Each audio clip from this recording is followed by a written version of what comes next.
Existe vida inteligente fora da Terra? Ou seja, existem ou não seres inteligentes, extraterrestres, alienígenas, ETs? Bom, essa é uma pergunta que é feita há muito tempo e, por enquanto, não há nenhuma resposta conclusiva. Tem gente que fala que já viu, e enfim. Mas eu não quero entrar nesse detalhe, não. Mas eu gostaria de pensar um pouquinho nessa situação. Existem seres extraterrestres inteligentes? Ou seja, há criaturas não humanas inteligentes em outro lugar aí do espaço?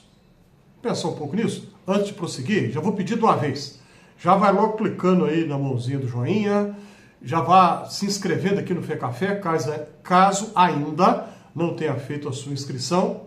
E se você já é inscrito ou inscrita aqui no meu canal, eu te agradeço desde já e agradeço de verdade.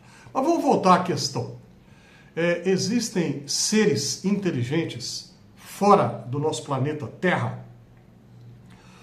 1957 começava naquele ano a chamada corrida espacial. A então União Soviética de um lado e os Estados Unidos do outro. Os soviéticos saíram na frente nessa corrida porque eles colocaram um satélite fora da atmosfera do planeta, o Sputnik, uma palavra que ficou muito famosa, muito conhecida no mundo inteiro. Depois eles mandam uma nave com a famosa Laika, a cadela, a cachorrinha, que vai para o espaço, e depois conseguem colocar um ser humano fora da atmosfera da Terra. O famoso, ficou muito famoso, Yuri Gagarin. Por causa dele é que nós temos tantos Yuris por aí. Um nome que se tornou muito conhecido no mundo inteiro. E no Brasil, quantos e quantos Yuris nós temos homenageando o primeiro humano que saiu da atmosfera da Terra. Bom, em 1957, então, é dada a largada da corrida espacial, os americanos vão entrar, eles começam atrasados, como eu falei aqui, mas depois as missões, Apollo, e até 1969, a chegada do ser humano na Lua. Mas no ano 1958, ou seja, um ano depois do Sputnik, o C.S. Lewis, que é um dos autores por quem eu tenho a maior predileção, C.S. Lewis escreveu um artigo curto, que a gente lê rapidamente, mas como sempre denso, profundo, muito lúcido, muito bem articulado, a argumentação muito bem feita, muito bem construída. E esse artigo recebeu originalmente o título que em português seria assim: nós vamos perder Deus no espaço sideral ou no espaço exterior. Posteriormente esse artigo foi republicado, mas aí os editores trocaram o título e colocaram, a tradução seria religião e engenharia espacial, religião e construção de foguetes, seria essa a tradução literal.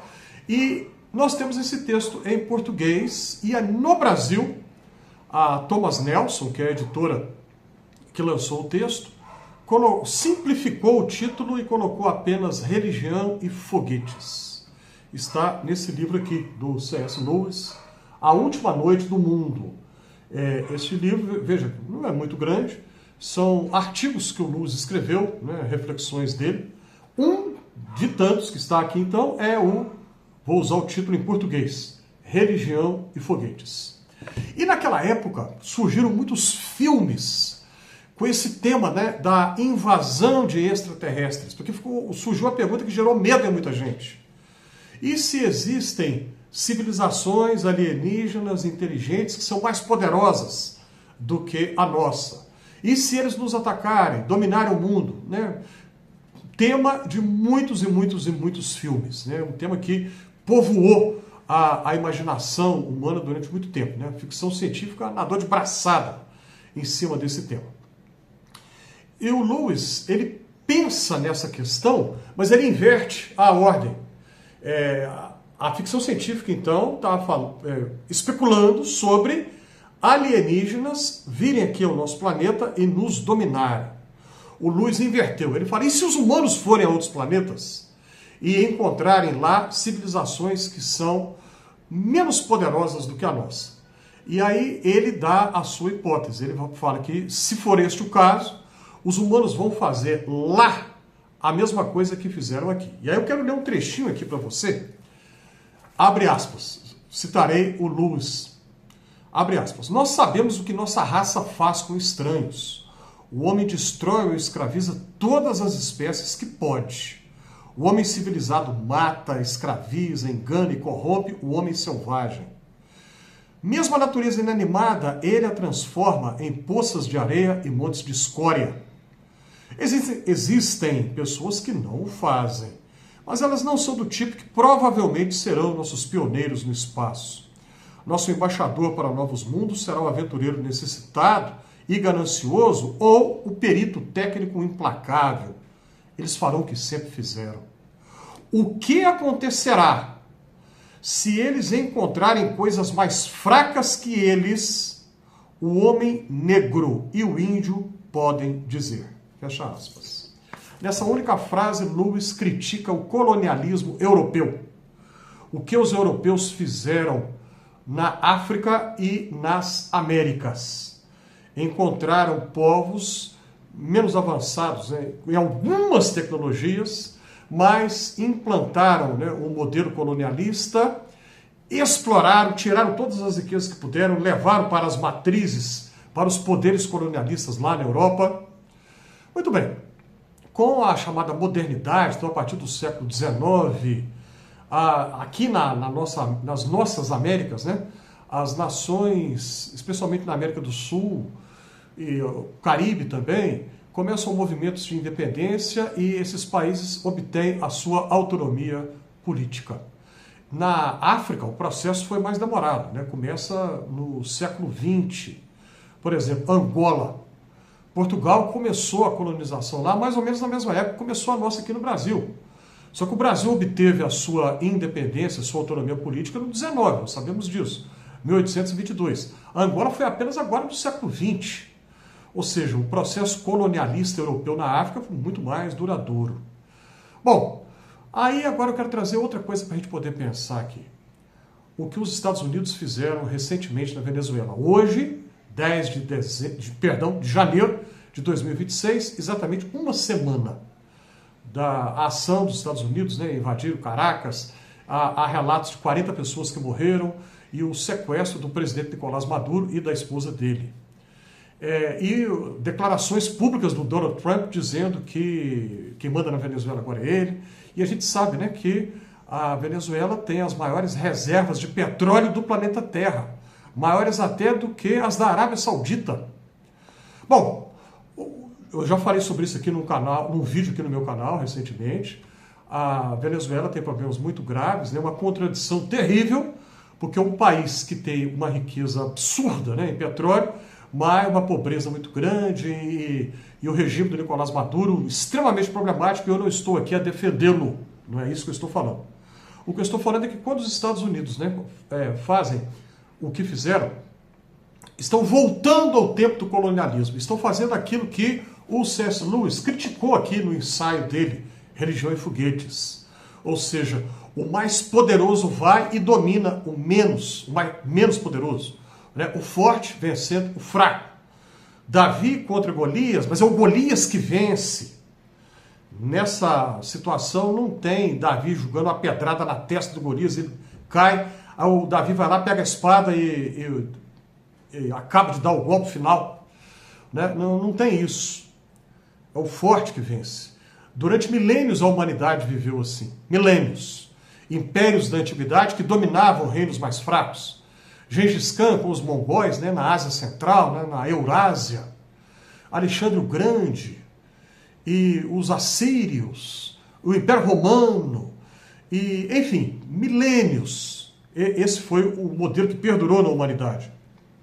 O forte derrotando o fraco para retirar as riquezas, né, do mais fraco. A gente pensava que isso já havia passado, que a humanidade havia superado esse estágio. Mas eis que o Donald Trump faz isso e as declarações dele, está falando agora de Colômbia, México, Groenlândia, Canadá, né? E até onde vai isso? Não sabemos. Não me arrisco a querer ser aqui especialista em geopolítica, não vou fazer isso. Só estou querendo pensar, refletir com você que essa ação de um poder militar que vai e domina o poder militar mais fraco, e agora quem manda sou eu faço o que eu quero, eu coloco aqui quem vai mandar, que vai fazer o que eu quero que faça. Isso é algo que o C.S. Lewis criticou aqui, né? Muito rápido, a crítica dele foi rápida, depois ele já passa a falar de outras coisas.